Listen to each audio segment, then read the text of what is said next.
Aujourd'hui, j'ai envie de commencer un vlog tranquille. Un vlog qui nous fait sentir à la maison. Et là, je dis pas ça parce que je ne vais pas sortir de chez moi parce que ça, ce serait pas différent de tous mes autres vlogs. Mais cette fois-ci, même mes lectures ne sortiront pas de la maison parce que je vais uniquement lire des livres québécois. C'est un vlog que je fais à l'occasion du défi Mets du bleu sur ta palle que Maps organise chaque année pour mettre des livres bleus, donc québécois, sur notre palle. Mais c'est aussi une vidéo que je souhaite faire depuis longtemps parce que je sais que je n'ai pas assez de livres qui proviennent d'ici. Alors pour cette vidéo, je me donne un minimum de 3 livres québécois à lire. Je les ai devant moi présentement, mais ils sont tous assez petits, alors c'est possible que j'ajoute d'autres titres au fil de la vidéo. C'est un vlog qui sera sans pression.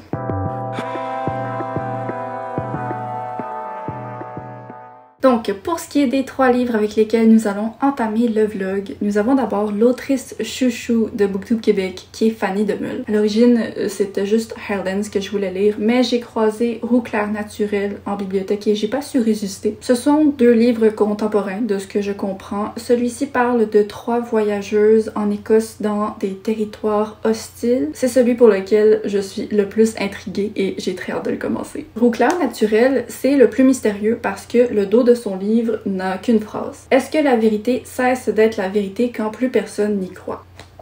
Je suis vendue. Et pour finir avec cette petite pile à lire, nous avons Mr. Big de India Desjardins. C'est une œuvre qui se concentre sur la question est-ce que la fiction peut influencer notre perspective sur les relations amoureuses? Donc de ce que je comprends, elle va prendre l'exemple de couples qui ont été dans des films ou dans des séries à succès et dont certains des comportements malsains ont complètement été normalisés ou même glorifiés à cause de ça. Ça me paraît être un sujet très intéressant et je pense que je n'ai entendu que des avis négatifs. Je voulais clairement dire qu'il y a des avis positifs, oh mon dieu! Sur ce livre, donc je vais le lire. Oui, c'est pour ça que je suis là. Donc voilà, nous pouvons commencer la lecture. Bon, je sais que j'avais dit que je n'allais pas sortir de ma maison dans ce vlog, mais le truc c'est que ça fait plusieurs semaines que je ne suis pas en état physique d'aller à l'endroit où je peux observer les couchers de soleil et ça me manque beaucoup. Et aujourd'hui, est-ce que je suis en état de le faire? Je suis pas certaine. Mais après toute la semaine, il va pleuvoir, donc c'est aujourd'hui la dernière opportunité. Donc, je me suis habillée. D'ailleurs, laissez-moi vous montrer. Attendez, regardez comment j'ai les meilleurs pantalons au monde. Est-ce que vous voyez ça? Le livre, il entre dans mes poches. Ok, donc voilà, je vais essayer d'y aller. Je sais pas si je vais lire là-bas, mais peut-être. Bye!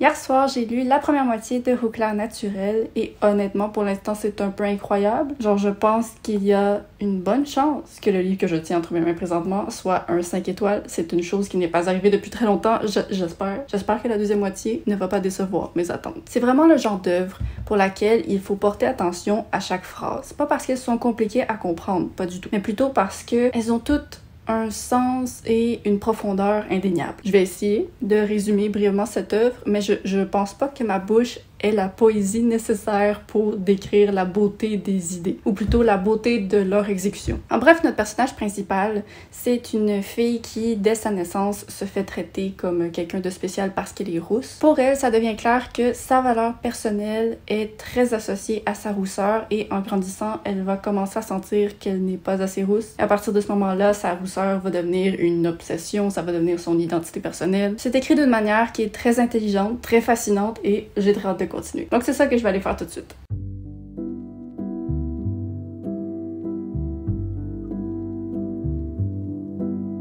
À la prochaine. Bye bye. Bye. Pourquoi on est encore dans le live? On est encore dans le live.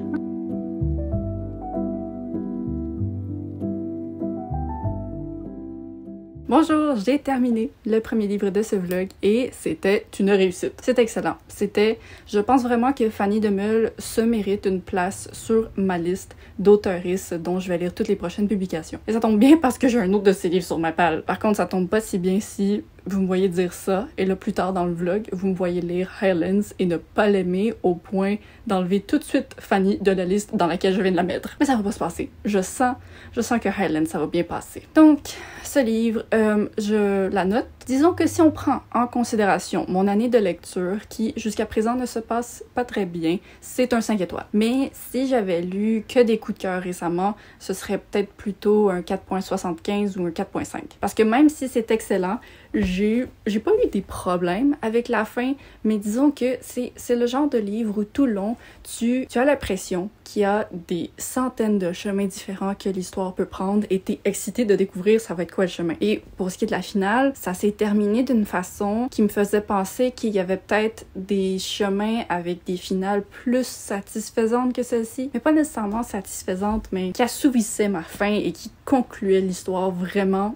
à la juste valeur de toute sa beauté. Donc voilà, c'est définitivement un coup de cœur de l'année, c'est une bonne recommandation, c'est pas une œuvre parfaite, mais peut-être que la perfection n'existe pas, donc 5 étoiles. Et sinon, depuis la dernière fois que je vous ai parlé, j'ai eu la chance de commencer Mr. Big de India Desjardins, parce que je me suis dit que ce serait mieux de pas enchaîner 2 œuvres de la même autrice dos à dos. J'en suis à la moitié, et au début, j'ai eu un peu peur parce que les parallèles qui sont établis entre la fiction et la réalité sont surtout faits à partir de l'œuvre Sex and the City, qui est quelque chose que je n'ai jamais regardé ni en série ni en film. Donc j'avais peur que les références aient pas leur impact sur moi puisque c'était pas des choses auxquelles j'avais été exposée. Mais c'est très facile de faire les liens entre ces références-là et des choses que j'ai vues dans ma vie, dans les médias, dans la fiction. Donc pour l'instant, c'est une bonne lecture.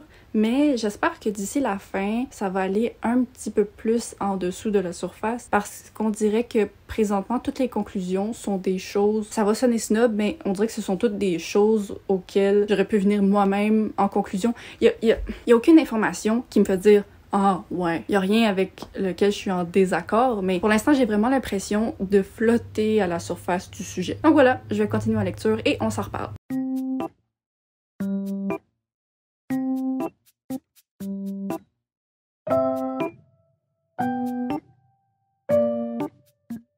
Alors, ma note finale pour Mr. Big est de 4 étoiles. Ça s'est définitivement amélioré dans la deuxième partie. Pas qu'il y a eu des problèmes dans la première, mais plutôt que les points qui étaient abordés m'intéressaient plus. C'est une œuvre particulière un petit peu parce que je pense que son ton, sa narration, c'est pas vraiment une narration, mais le truc c'est qu'on a l'impression d'entendre une amie nous parler. On entend les réflexions de India Desjardins. Et ça, c'est quelque chose que je suis certaine représente un point extrêmement fort pour beaucoup de gens. Et je pourrais aussi comprendre pourquoi ça représenterait une faiblesse pour d'autres personnes. Ça dépend vraiment du type de lecteur qu'on est. Moi, personnellement, je pense que je me retrouve dans le milieu. J'ai apprécié le ton amical de India. Je suis certaine qu'en général, ça doit être une personne que j'apprécie. Juste à voir ce qu'elle a fait avec sa série Aurélie Laflamme.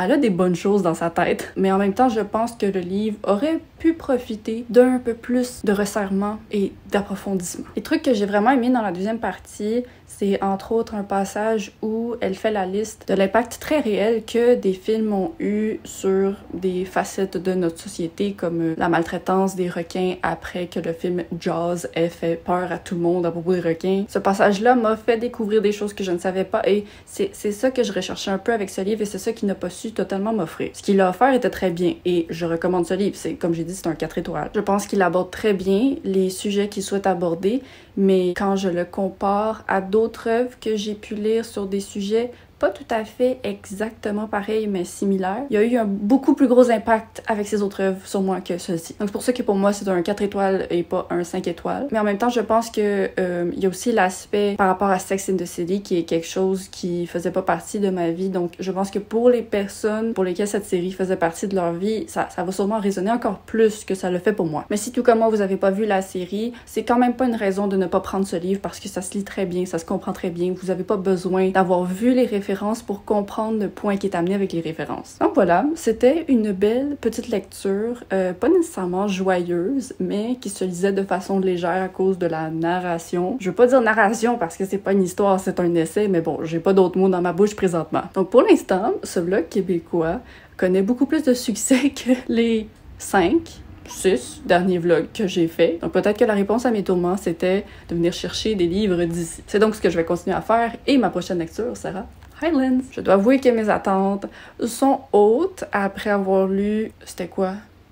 Rouclair naturel. J'ai déjà oublié, ça fait 2 jours. Mes attentes sont hautes et les avis autour de moi sont très positifs, mais ça va bien se passer. Et après ce livre, le vlog ne se terminera pas parce que j'ai d'autres petits ajouts à ma pile à lire, mais on s'en reparle après. Ok, c'est l'heure d'aller lire.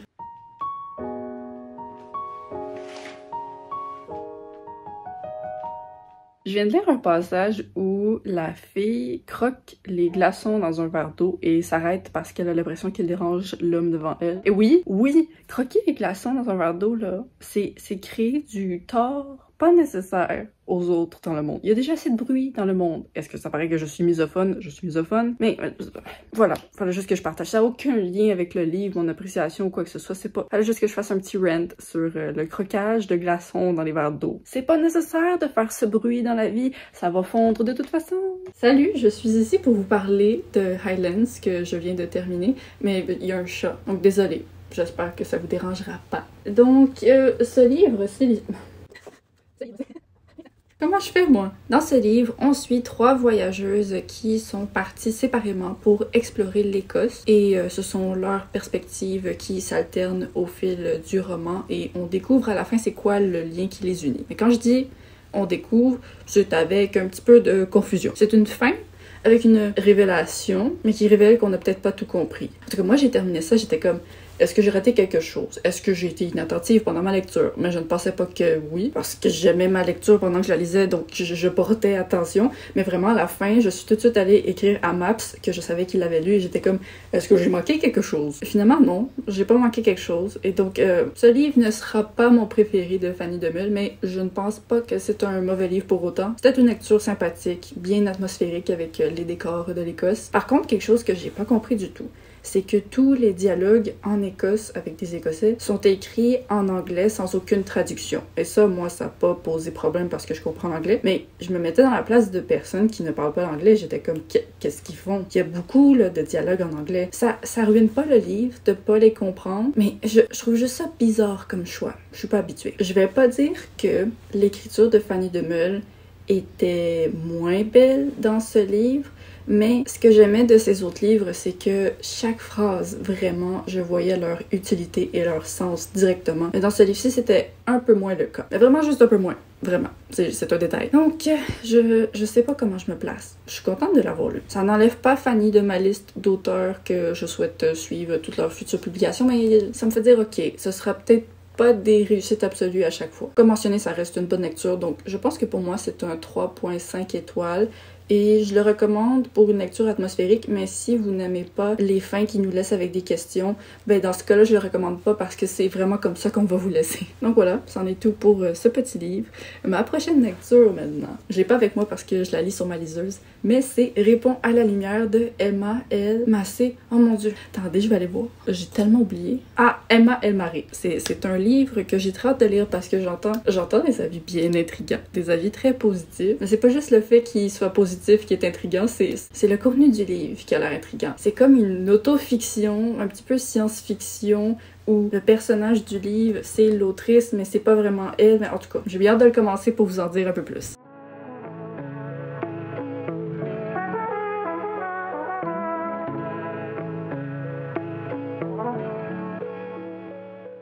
Bonsoir, je suis à 59% de réponse à la lumière. C'est un livre. J'ai rarement lu quelque chose comme ça dans ma vie. Et je dis ça, c'est positif quand même. Je sais pas si ça va plaire à tout le monde, parce que c'est très particulier, mais ça me plaît pour l'instant. Donc là, je vais essayer de résumer ce livre. Et je dis essayer parce que les choses qui font de ce livre quelque chose de particulier, ce ne sont pas des choses que je peux partager sans spoiler. Ça se passe assez tôt dans le roman, mais c'est un petit livre de 140 pages. Donc je pense vraiment que c'est mieux de s'y lancer sans le savoir. Et moi, je l'ai fait sans le savoir et ça en valait la peine. Mais bon, on commence avec une protagoniste dont l'emploi dans la vie, c'est de regarder des vidéos osées pour s'assurer que ça respecte les règles du site et mettre les tags appropriés. C'est une femme qui rêve d'écrire un livre, elle a commencé à l'écrire, ça se passe pas plutôt bien. Pas plutôt bien. En tout cas, c'est pas génial, mais après ça, tout vire en bordel. Mais pas un bordel genre 18 ans et plus, un bordel dans le sens science-fiction, explosion. Oui, qu'est-ce qui se passe? Et donc là, je souhaite terminer ma lecture entière avant de vraiment vous parler de mon avis parce que je sens que ça peut changer avec la fin. C'est positif, mais je sais pas, ça s'en va vers où. Donc je suis vraiment curieuse de voir et c'est sûr qu'après avoir filmé ça, je m'en vais le dévorer. Mais je tenais juste à vous lire le petit passage que je viens de lire. C'est pas un spoiler du tout. Mais c'est un vlog que je dédie à la littérature québécoise et le passage que je vais vous lire, ben il y a pas rien de plus québécois que ça. Alors, le personnage principal commence en disant « Non, vous me lâchez tout de suite! » Ben là, je m'excuse, mais c'est pas vraiment toi qui décide. Je m'en sacre, ma grosse tabarnak, tu leur dis de me lâcher! Hey, calme tes nerfs, la catin! Fuck you, la charrue, dis-leur de me lâcher! Il y a juste dans un livre québécois qu'on peut retrouver ça. Hein? Je suis pas toujours fan des expressions québécoises dans les livres. Des fois, ça me sort un peu du récit, mais dans ce cas-ci, ça m'a surtout fait rire. Bon, ben, je vais aller continuer ma lecture.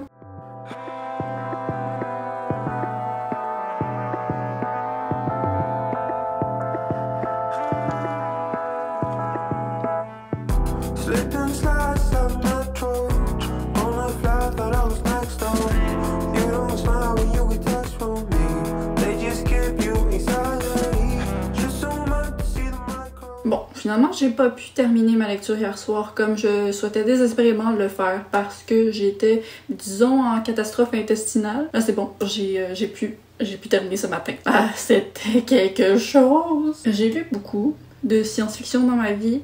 Je n'ai pas lu beaucoup de science-fiction québécoise, d'ailleurs, très dommage. Et là, je dis très dommage, c'est pas de ma faute. Le marché québécois n'est pas gentil avec la science-fiction et un jour, ça va changer. Je dis ça avec toute la confiance du monde alors que je n'en sais strictement rien. Bon, en tout cas, je disais que oui, j'ai lu beaucoup de science-fiction dans ma vie. Je sais pas si j'ai déjà lu quelque chose comme ce livre. Je ne sais pas. Donc, niveau appréciation personnelle, j'ai vraiment aimé ce que le livre avait voulu faire et a réussi à faire. Je sais pas à quel point j'ai absolument adoré l'expérience. Je pense pas que c'était une expérience d'un livre coup de cœur, mais c'était une expérience sacrément marquante. C'est tellement dur de décrire qu'est-ce qui s'en vient. Ah, hey, le soleil! En fait, je pense que même si on m'avait expliqué ce qui allait suivre avant que je le lise, j'aurais pas vraiment été prête à la suite. C'est un livre qui est très fort au niveau de son originalité, de ses idées, de son rythme. Ça se lit très bien. Et c'est le genre d'œuvre qui...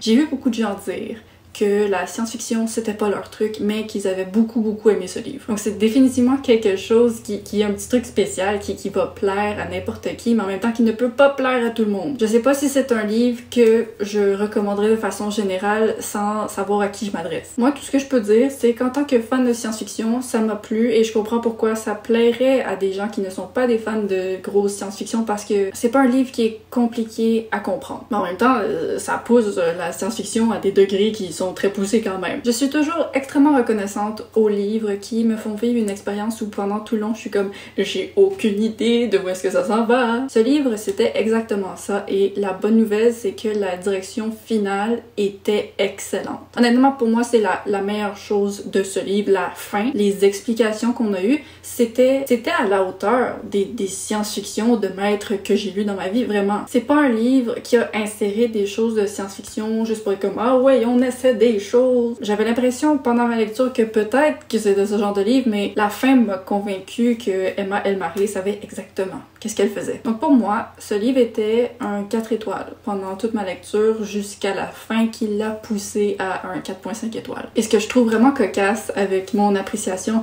c'est que la protagoniste, c'est le genre de personne avec qui je ne m'associerais jamais dans la vraie vie. C'est le genre de personnalité que ça ne concorde pas avec moi. Mais elle était le personnage parfait pour mener cette histoire. Donc c'est un peu ça que je disais dans ma critique de Rentrer son ventre et sourire dans mon update lecture de... Mais où je disais que c'est pas parce que des personnages sont imparfaits que je suis pas capable d'aimer les suivre. Et là, dans le cas de Rentrer son ventre et sourire, j'ai pas aimé suivre ces personnages imparfaits, mais dans le cas de Répondre à la lumière, j'ai aimé suivre le personnage imparfait. Donc voilà, c'est un vlog qui se conclut sur une belle réussite pour un vlog qui a été très positif en général. Ça faisait extrêmement longtemps que je n'avais pas eu des expériences de lecture aussi positives consécutivement. Je vous encourage donc à aller lire un livre québécois si ça vous dit, parce que clairement, ça en vaut la peine. Et si vous cherchez des recommandations de bons livres québécois, je vous invite à aller voir les chaînes des merveilleux booktubers québécois que nous avons sur la plateforme. Nous ne sommes pas nombreux, mais nous sommes là. Alors je vais mettre à l'écran le nom des chaînes québécoises qui ont été actives dans les 2 derniers mois. Et j'en profite pour lancer un signe à quiconque qui regarde cette vidéo, qui est québécois ou non, et qui attend un signe pour se lancer sur Booktube. Le voici. Voilà, c'est tout pour le vlog. Je vous remercie vraiment d'avoir regardé cette vidéo. N'hésitez pas à vous abonner pour ne pas manquer la suivante. Je poste les vendredis à 10h30 pour le Québec et 16h30 pour la France. Bye bye!